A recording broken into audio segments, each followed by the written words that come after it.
It's for the first time that China has claimed troop disengagement in the hot springs region in eastern Ladakh. It's not clear why China has claimed that disengagement has been completed. Numerous rounds of diplomatic and military talks, but India and China have been unable to end the nearly 22-month standoff.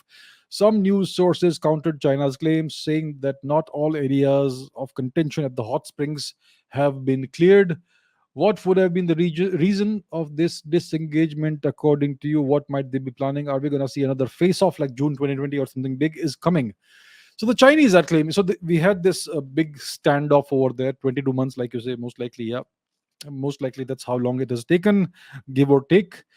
So what we have is a situation of this large mass of troops on both sides facing each other.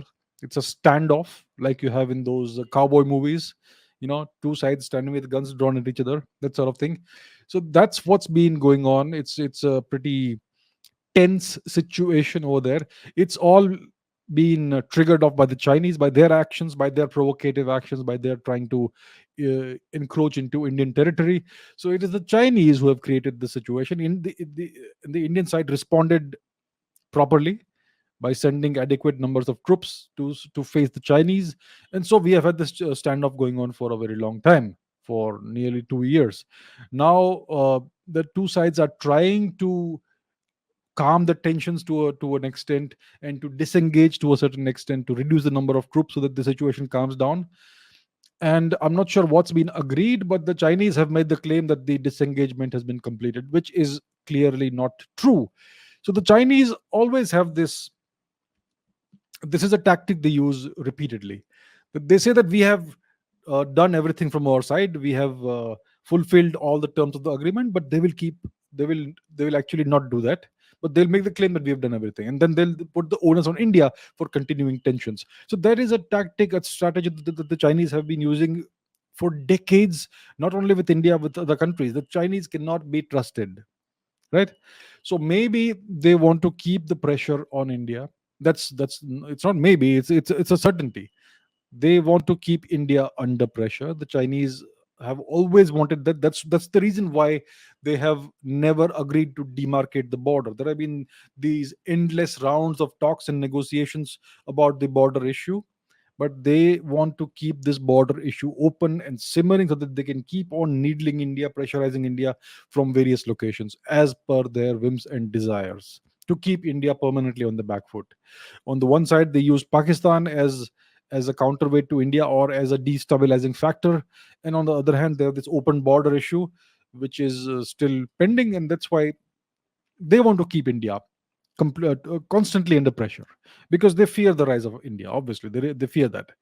So, what may they be planning? We don't know, but it is certainly possible that they may start something else in the coming days, weeks, months. It's possible. See, we have to understand the bigger picture perspective. Very soon, there's gonna be. I mean, in the next maybe within 2 years, most likely, there's gonna be a general election in India, a parliamentary election.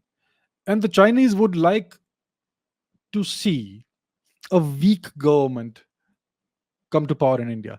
They would not want to see the NDA government remain in power under somebody like Mr. Modi or somebody else. Possibly, I'm just guessing. They would not like a strong leader in India. Mr. Modi is most likely the strongest leader India has had in decades, as we can see from the geopolitical moves, from the diplomacy and all that that's going on. India has right now become the center of diplomacy. People from all over the world, diplomats, world leaders coming to India for various purposes. So India is in a very strong position right now. India is secure militarily as well. We have uh, all the possible everything we need right now to be in a good position to defend ourselves against any Chinese malafide actions. So the Chinese do not like this. They want India to be weak, and for India to be weak, we would need a weak leader to be the leader of the country, the PM of the country. So they would like to see Mr. Modi lose the election in 2024, and maybe some weak coalition government with some random local leader should become the prime minister, like the situation we had in the 1990s, when you had governments that lasted 3 months, 4 months, and some very weak prime ministers were in place who messed up the country very badly. I will not take names at this point, but we know who they are. So that's the kind of thing they want. So how do you engineer that sort of situation where this government falls and a weak government comes into power? You do that by trying to by creating a setback for India. So for instance, if there is a military confrontation and hypothetically India doesn't do well and they lose and India loses some territory, the Chinese are able to gain some territory, which would be a humiliation for the Indian government and the Indian army. Then possibly the government could lose the next general elections and somebody else would come into power, and that's what the Chinese would love to see happen, right? So it is possible that they may be planning some kind of mischief along the border in the coming year or 2 years maximum. Yeah, maybe something along the Siliguri corridor or something. So we have to be. I mean, I am sure the government uh, factors all of these things, takes all of these things into account. They will understand these things much better than someone like me. They have experts and all that. So I'm sure we are aware of this, but I'm just saying that this is something the Chinese may be planning, they may be wishing. I am not sure if it's a very good idea for the Chinese to start a 1962 like situation with India. India is far better prepared today, so the Chinese could end up losing far more than they were hoping to gain. I mean, we are very well prepared vis-a-vis the Chinese in their position in Tibet. Whatever military uh, camps, etc., they have in Tibet, in Chinese occupied Tibet, are very much visible. They are very well known, and we know exactly what they have, where they have it.